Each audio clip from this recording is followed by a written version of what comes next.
Hello and welcome back to the Sam Beast YouTube channel. My name is David.foxen and today we're just going to talk. We're just going to have a bit of a talk about why there has been such a resurgence in hardware asset management over the past 2 years. But first of all, let's roll the titles.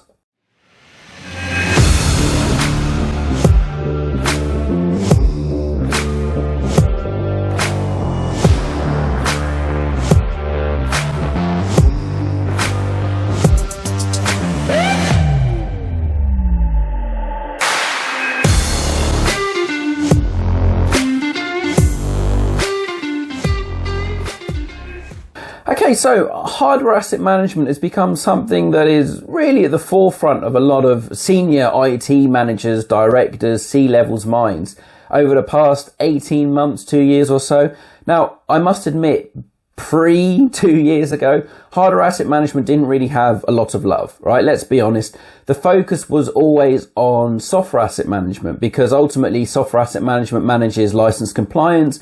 Software's really expensive, and with that shift to software as a service, organizations obviously can see that tangible benefit of implementing SAM, especially when you consider that SaaS and cloud and stuff impacts the organization's bottom line. Naturally, they're going to be focused on sorting out the software licensing and the SAM estate. However, I think that the recent coronavirus pandemic has really shone a spotlight on hardware asset management. In fact, the services that I provide, the hardware asset management services, have just gone through the roof in terms of demand.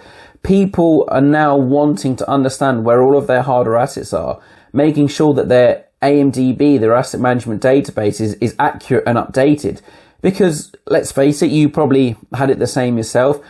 When all the local lockdowns occurred, people were scrambling to take home assets. They didn't know what the stock levels were, what assets they could provision to people, what was still fit for purpose, what was ready for disposal, what would actually run the applications people needed to run when working from home.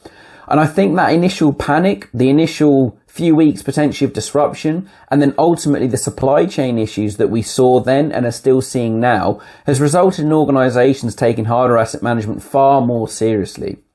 When you think about it, hardware asset management could have mitigated a lot of those risks, right? We could have told you the stock level, what assets were fit for being redeployed, which assets were ready for disposal, but maybe could work in an emergency scenario.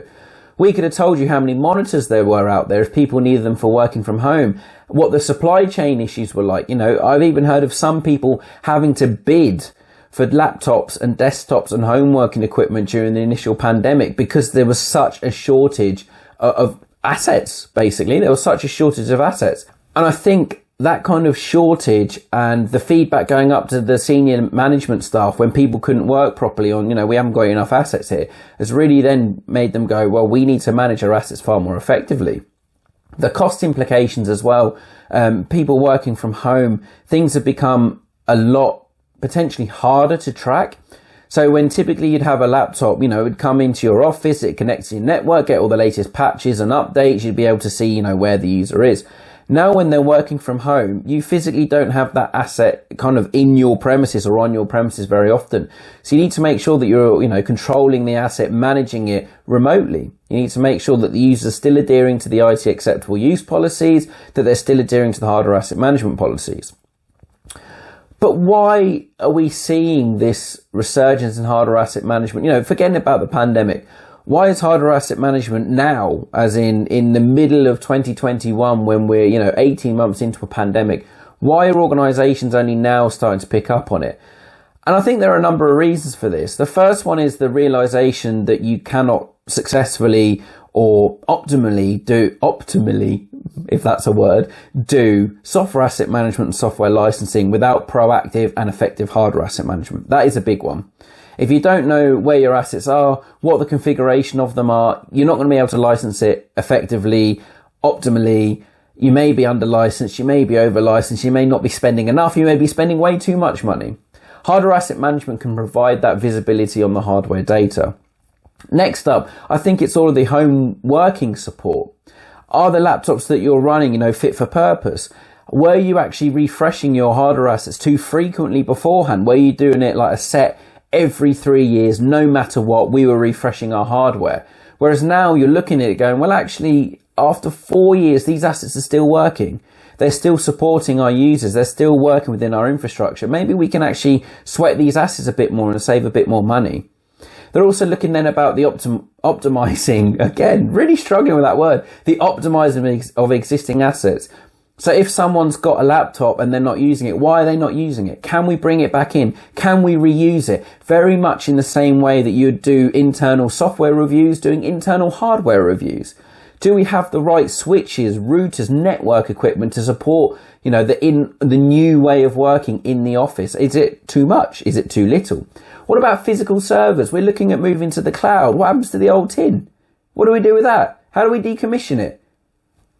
HAM, hardware asset management, can help with all of those kind of questions. And something that I've also seen recently, in fact, two things that we've seen recently, which is really encouraging and I just love to see, and that's the interest and the increased desire for a proactive and worthwhile IT asset disposition or disposal process. So organizations, looking at the assets going, okay, we can't really use them within our organization. They're no longer fit for purpose. They're out of warranty. They're too slow. They can't run the applications that we want, or we've just got we've done a hardware refresh, basically. What can we do with these old assets? Typically, they may have just sat in stock and then gone for disposal, and you would have got like the WE certificate and Blanco references. But now organizations are looking, okay, well, we want to be a bit more environmentally friendly or environmentally sustainable. Can we donate those to a local school or charity? Or if we can't do that, is there any way that we can get any money back for these assets through refurbishment or recycling? And absolutely, yes, there is. You can either donate the assets to local schools or charities. Although, word of warning, make sure you've got kind of like a disclaimer form here that says, we are no longer responsible for this asset.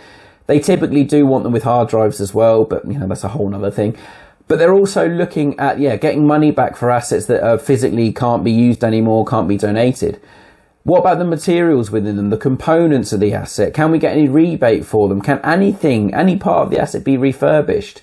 How does that impact our green footprint and our green IT ethos and mentality within the organization? And that's another reason why hardware asset management is really coming to the forefront and having that seat at the table. Organizations are looking towards more green IT and environmentally sustainable technologies. Who can help with that?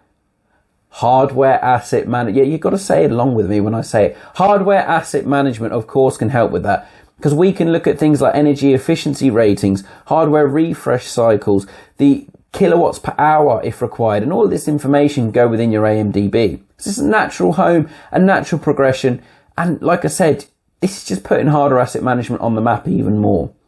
So that's just my quick take on why we've seen such a hardware asset management resurgence recently and uptake. Long may it continue. I really hope it does. I've really been enjoying helping customers with their hardware asset management functions, implementing it, maturing it, looking to get the most out of their assets.